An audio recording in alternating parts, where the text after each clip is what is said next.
బాపట్ల జిల్లా చీరాలలో దళిత మహాసభ కార్యాలయాన్ని ప్రముఖ దంత వైద్య నిపుణులు అబ్రహం బ్రెస్లీ ప్రారంభించడం జరిగింది. ఈ సందర్భంగా దళిత మహాసభ రాష్ట్ర అధ్యక్షుడు మాచవరపు జూలియన్ మాట్లాడారు. దళితుల ఆత్మ గౌరవానికి అనేక ఉద్యమాలు పోరాటాలు చేసి దళితుల పక్షాన అండగా నిలిచి దేశ చరిత్రలోని ఎస్సీ ఎస్టీ అట్రాసిటీ చట్టం తీసుకుని రావడంతో డాక్టర్ కత్తి పద్మారావు 39 సంవత్సరాల పోరాటం చేశారని తెలియజేశారు. ఈ కార్యక్రమంలో చుండూరు వాసు, కె ప్రకాష్, మిక్కిలి లావణ్య, మేడిగ రమేష్ బాబు, బుజ్జిరాజు, ప్రముఖ న్యాయవాది యానిగ్రేసు, దర్శి నాగేంద్ర స్వామి తదితరులు పాల్గొన్నారు.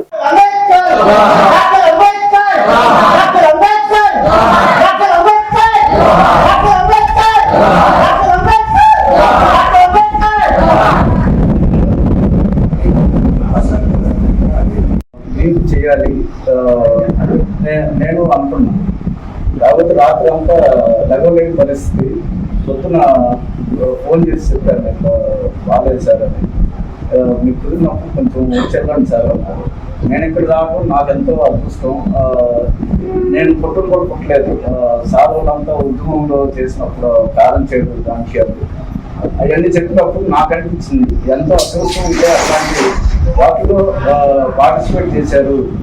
మనం కూడా మనమంతా ఏదో చేయాలని నాకు ఆ టైప్ ఫీలింగ్ ఉంది. ప్రతి యంగ్స్టర్ అట్లా ఫీల్ అయితే ఇంకా చాలా డెవలప్ చేయొచ్చు మన అనేది. చిన్నప్పుడు కొన్ని చెప్తూ ఉండేవాళ్ళు మాకు సూపర్ లాంటి united we stand, divided we fall అని. అంటే ఐక్యమత్యంగా ఉంటే ఏదైనా సాధించవచ్చు. ఇప్పుడు ఏం జరుగుతుందంటే అంతా కూడా డివైడ్ అయింది.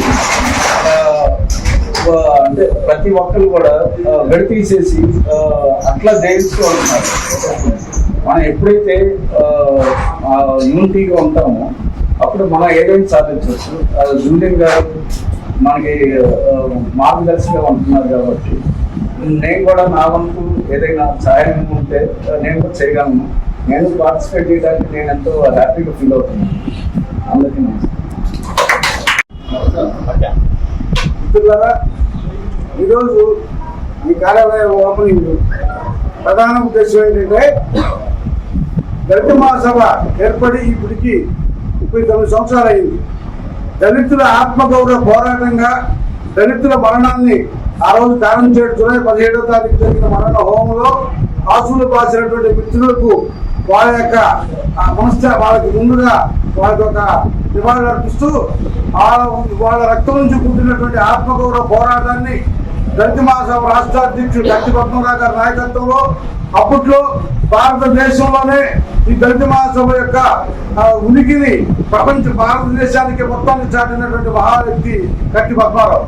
అలాంటి కత్తి పద్మారావు గారి నాయకత్వంలో ఈ దేశానికి ఒక రాష్ట్రపతిని కలవడానికి కూడా మరి ఇంటర్వ్యూ చక్రధర్ శర్మ అనే ఒక రాష్ట్రపతి ఇంటర్వ్యూ ఇవ్వకపోతే మరి అప్పట్లో మరి దళితుడే రాష్ట్రపతి కావాలని మరి కత్తి పద్మారావు గారి వాయిస్ తోటి రామదాస్ పాస్వాన్ ఎంపీగా ఉండి 105 మంది ఎంపీలు రాష్ట్రపతి కలవడానికి వెళ్తే మరి ఇంటర్వ్యూ ఇలా అప్పుడు దళితుడే మరి ఎంపీగా రాష్ట్రపతిగా ఉండాలని ఒక డిమాండ్ పెడితే ఆ రోజు నుంచి ఇప్పటి వరకు కూడా ఒక దళితుడే రాష్ట్రపతిగా మరి సాధించుకున్నటువంటి చరిత్ర దళిత మహాసభకు ఉంది. మిత్రులారా, దళిత మహాసభ ఇది మరి సంఘాలు పెట్టుకొని మరి జనాలని మరి వాళ్ళకి మనం మోసం చేయకుండా మా దగ్గరకు వచ్చేటటువంటి జనాలు అందరి దగ్గరికి తిరిగి ఎక్కడ న్యాయం దొరక్క సంఘాల దగ్గరికి వస్తారు. మరి సంఘం అని పెట్టుకునే ఒక ఉద్యోగస్తుని మాకు మాకు 12 చేయాలని అడుగుతున్నామే. అదే పద్ధతిలో ఒక సంఘం పెట్టుకున్నామండి, మాకు ఎందుకు పని చేయవలనేటువంటి రైట్ ఉంది. కాబట్టి ఈ దళిత మహాసభ ఖచ్చితంగా బాధితులు